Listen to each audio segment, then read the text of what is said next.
For 14 years, Gayle Benson was always seen by her husband Tom's side, at Saints games, social events, and through their many business ventures and philanthropic endeavors. And for all those years, her husband Tom did most of the talking. We did not hear a lot from Gayle.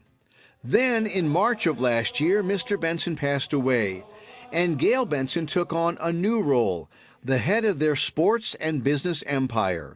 She alone is the owner of the Saints, the Pelicans, Dixie Beer, a racehorse business, and everything else in the Benson portfolio, making her one of the richest people in America. Forbes has her tied with Oprah Winfrey, each worth $2.8 billion. Tonight, we take you behind the scenes with Gayle Benson, a woman the Who Dat Nation has seen for several years, but has really not gotten to know very well, until now. From WWL-TV Channel 4, home of Super Bowl 53, this is a Bless You Boys special, Gayle Benson. We met up with Gayle Benson at the last home game of the regular season. Gayle, how are you? I'm great. How You look wonderful. Thank you. Thank you, Aaron. I'm so glad you're letting us come along today. Oh, of course. It's going to be great. Absolutely. And what a season this has been. This has been a great season. And you know what? Oh, my What a goodness. year it's been. You know, it just seems like on the year that Tom died, this one's for Tom. It is. It is. All right. It is. You're heading to Mass now, right? Yes, we are. Okay, we're going to follow you along. Okay, great. Peace be with you. The Mass at the Superdome before home games is something her husband started, but grew after Mr. Benson married Gayle. It's something important to her and her guests. On this day, Archbishop Gregory Amen is conducting the service. He and Gayle have formed a close relationship over the years. The Archbishop welcomes those in attendance, then mentions the inspiration we get from the saints from above and the ones on the field. The Mass lasts for about half an hour and includes a reading by Mrs. Benson. The responsorial psalm. Blessed are those who fear the Lord and walk in his ways. When the Archbishop concludes the Mass with, And we say, go Saints. Mrs. Benson makes her way down to the field, where she goes before every game. Walking onto the field to greet Saints fans is pretty electric. She's happy to be there, and the people behind the barriers are thrilled to see her. She is gracious and friendly to everyone she meets. And while most people probably don't know a lot about her, Gayle Benson is treated like a rock star. My boys, Graham and Harris. Hi, Graham and Harris. There are so many hands to shake and kids to say hello to. Then come the photos, and there are lots of photos, with people from the VIP section who are down on the field. Even our crew got in on this one. After all the hellos on the sideline, Gayle walks to midfield, shaking hands with Panthers head coach Ron Rivera. Then greets another member of the elite club of NFL owners, David Tepper, who wants to experience some New Orleans cuisine while he's in town. I'm going to work on it. Reservations for 7 o'clock. Yeah. You got it. I'll get it and I'll tell you the restaurant. After that, it's back to the sidelines where she has hugs for former Saints players Scott Fujita and Roman Harper. When Coach Sean Payton makes his way onto the field, the lights dim for the introduction of the team. Saints President Dennis Lauscha and Gayle, standing there on the floor of the dome, still seem to have that sense of wonderment about the spectacle of it all. Quarterback Drew Brees has not suited up for the game. He was sitting this one out. Gayle has genuine affection for Drew and his family, which we'll see firsthand later on. On this day, though, he's thinking about his teammates. I'm excited for some of these young guys. I want to win. I really want to win this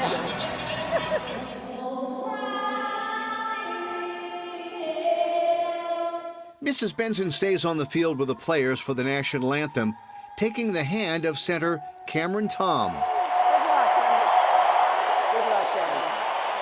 After that, we're on our way to Gayle Benson's suite to watch the final game of the 2018 regular season. The owner's suite is spacious. It's a double suite, large but inviting, a very comfortable and well-stocked suite, where she and her invited guests can watch the game. Also in Mrs. Benson's suite are Saints GM Mickey Loomis, who stands directly behind her, and Saints and Pelicans president Dennis Lauscha, who is seated to her right. Oh, get it. This final game of the season, which has no playoff implications, is not going the Saints' way. She, like every other Saints fan in the Dome, is hoping her team will start putting some points on the scoreboard. On this day, though, that's going to take a while.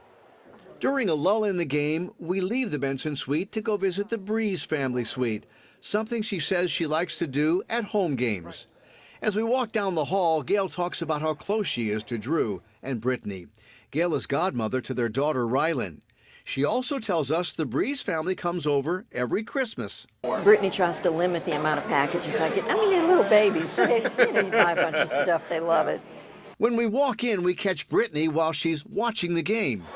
I just shoved food in my mouth. How are you? What are you doing? Look at the babies. As Brittany gets the kids, Gail says hi to the folks in her suite. Then you see the godmother come out in Gail. I got something for y'all. Watch, I got something. No.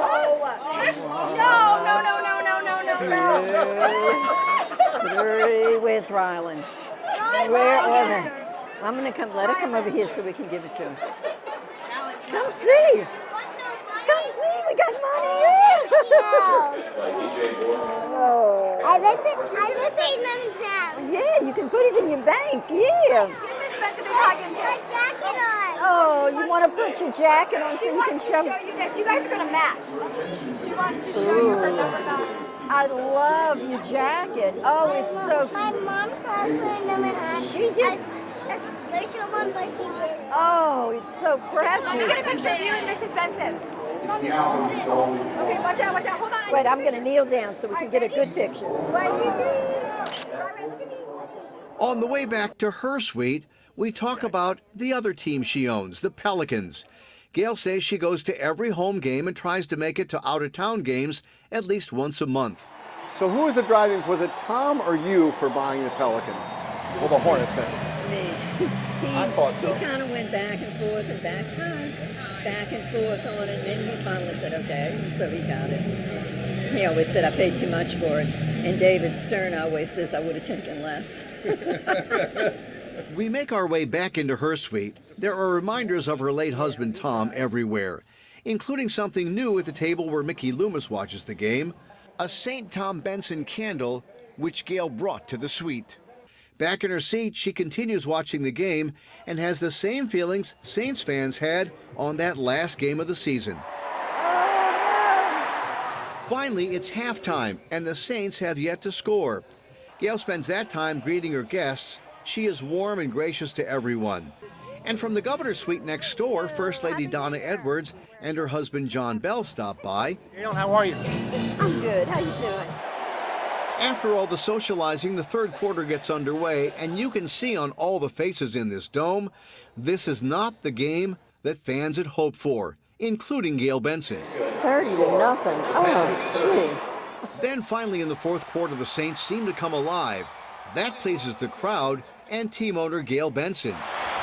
When Traquan Smith scores a touchdown, the house, including the folks in the owner's suite, have something to celebrate.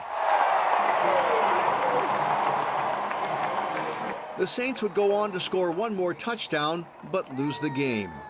Gail says goodbye to her guests, then heads down to the locker room. On her way to the elevator, fans are thinking about the next two games. Good luck in the playoffs. Thank you.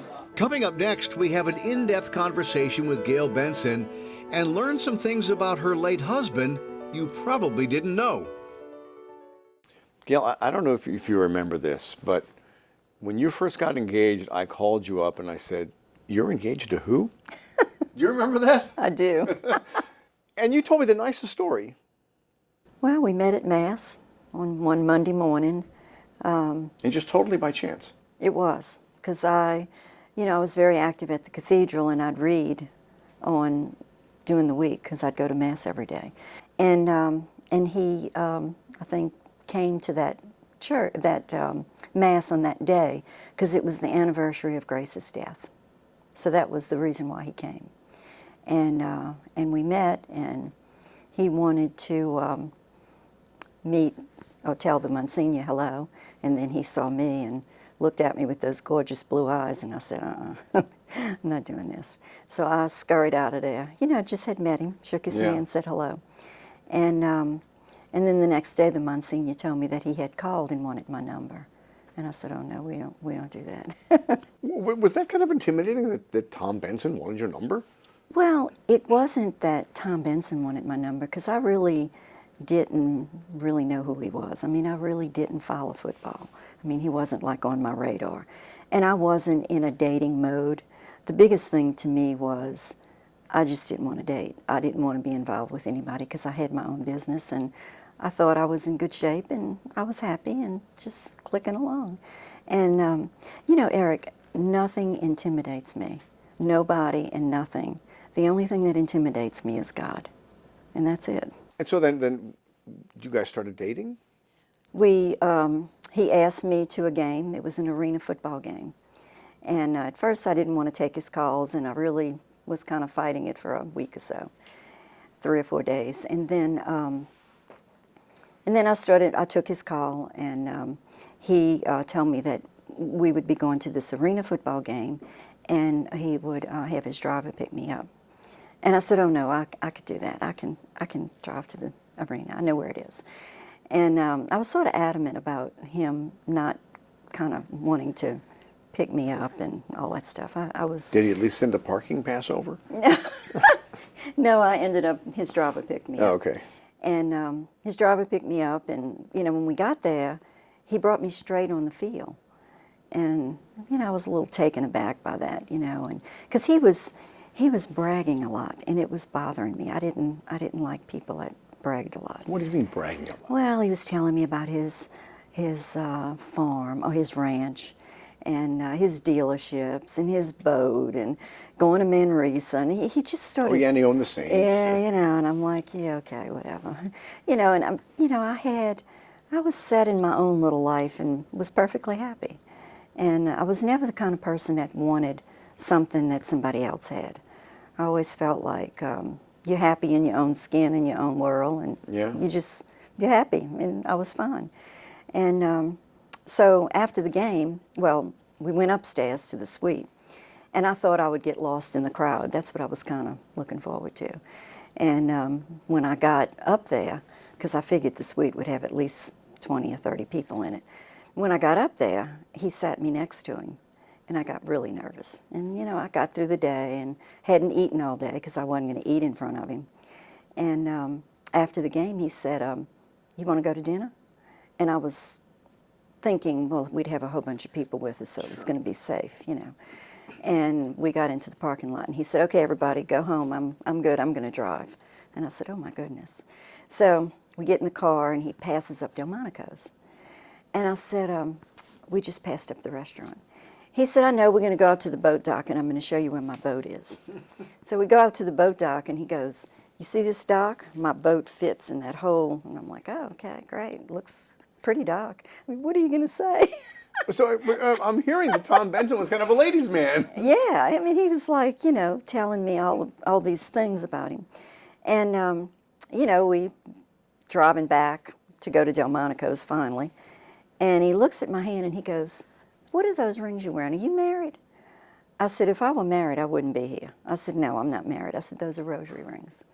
So he looked like he was happy about that.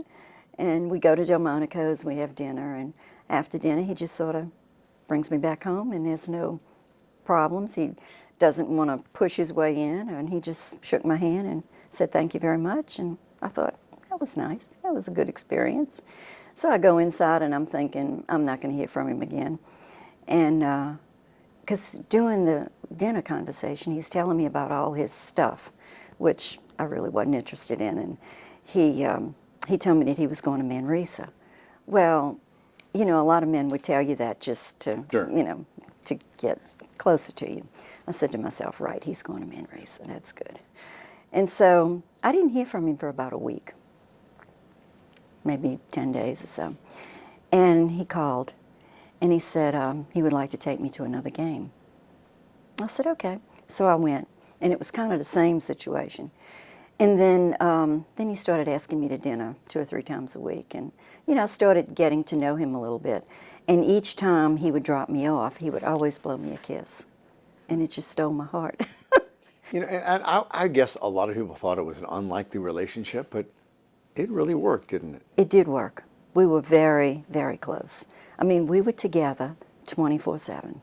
The only time he wasn't with me was when he went to Manresa 3 days once a year in May, first weekend in May. And I think maybe I was just living in a hole. I didn't realize that Tom Benson was as religious as he is. I didn't either. I didn't either. And, you know, the only image I had of him was the umbrella, dancing on the field. Sure. And it was like bragging after a win. And it just sort of turned me off. I didn't think that was very nice. So getting back to when you guys got married, I mean, that was one monumental change in your life. Oh, it was. I mean, monumental. After he asked me to marry him, and he got the date, you know, like within 5 minutes, because it was bi-week. About a week later, he said, okay, he said, this is the deal. I don't want you working anymore. I said, oh, no, I can't do that. No, I need to work. I said, I've worked all my life. I can't stop working. He said, look, I'm going to keep you really busy.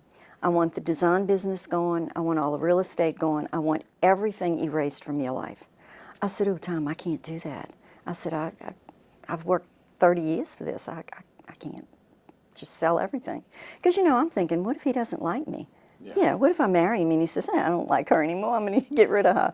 I was nervous. So about 3 or 4 days later, he said, did you get a real estate agent? I said, what do I need a real estate agent for? He said, because you're selling everything. I said, no, I don't think I could do that. He said, Gail, you're selling everything. We're getting married. I'm going to keep you really, really busy, and I don't want you fooling with anything but me. I want 100% of your attention. And I was like, wow, that was a big step. But you did it. I was nervous, yeah. And we see Tom Benson, you know, we all see him in different lights because, you know, we didn't know him that well. What was Tom like? He was very, very nice. He was a big teddy bear. Very compassionate, very sensitive, shy. And I think that's why he sort of stayed out of the limelight most of the time. He was shy. I mean, dancing on the field, I couldn't believe he did that, knowing how shy he was. And as monumental of a change it was to marry a man like Tom Benson, when he passed, that was a monumental change for you. You are now the sole owner of all this. I was, and he, you know, he prepared me for that. He talked to me about that for years. And the last couple of months of his life, he really talked to me about it. And of course, I didn't want to hear it. You know, I didn't want him. I thought he would live another 10 years, and I didn't want to hear about his death. And because it was devastating. It's very sad. What were those days like? I mean, that had to be tough. It was very tough. It was tough. You know, I really miss him, you know. It was tough. You know, I felt alone, but I built on my, you know, I focused on my faith, and that's really how I've been getting through all this. My faith is very strong, and I know that God never gives you more than you can handle, and I just feel like He's always with me, and Tom's always with me. Is it hard now? Because, you know, when you were sitting in the dome, you're sitting with an empty seat next to you, and that's where Tom sat. Mm-hmm. Is that a little tough? It is tough, but I want to always remember him, and I always want his legacy to stay alive. That's my main goal, is to keep his legacy alive, because he deserves it. He worked all his life to get where he was, and he deserves to be remembered in a special way. You looked like you were having a genuinely good time. I am. I do have And a you good time. look like a Saints fan. I mean, because I mean, when the Saints weren't scoring, you were upset. When they scored, you were high-fiving. Yeah, I have become a huge Saints fan. Shortly after I married Tom, I became a fan. Yeah. Because it's contagious. You just sort of want to be part of it. And we wondered, now that she is the sole owner of the Saints, what this first playoff game would be like. You know, I don't think it's going to be any different than it is every other game, except Tom's not there. And, you know, they say time heals everything, but I still think about him every day, all day long. I mean, you know, his footprint is everywhere in the building. Yeah. I mean, it's everywhere. And, you know, you're sad, but he told me that he didn't want me to stop. He wanted me to continue, and he wanted me to be happy. And so he told me all those things before he died, and, you know, I'm trying to do what he asked me to do. I had a hard time believing, again, the Gail Benson, the Gail I knew is Gail Benson now. And when Forbes came out with their list and they put you and Oprah tied, did Oprah call you? Did you call Oprah? No. We didn't call each other. It was impressive. Well, I guess it was, but, you know, Tom was never impressed with it, and I mean, it's just a number, and, you know, who knows what it is. Well, Gail, it's good to see that you really haven't changed. Thank you. You know, it's just like, it's just good to see that. It's a huge compliment, because I don't want to change.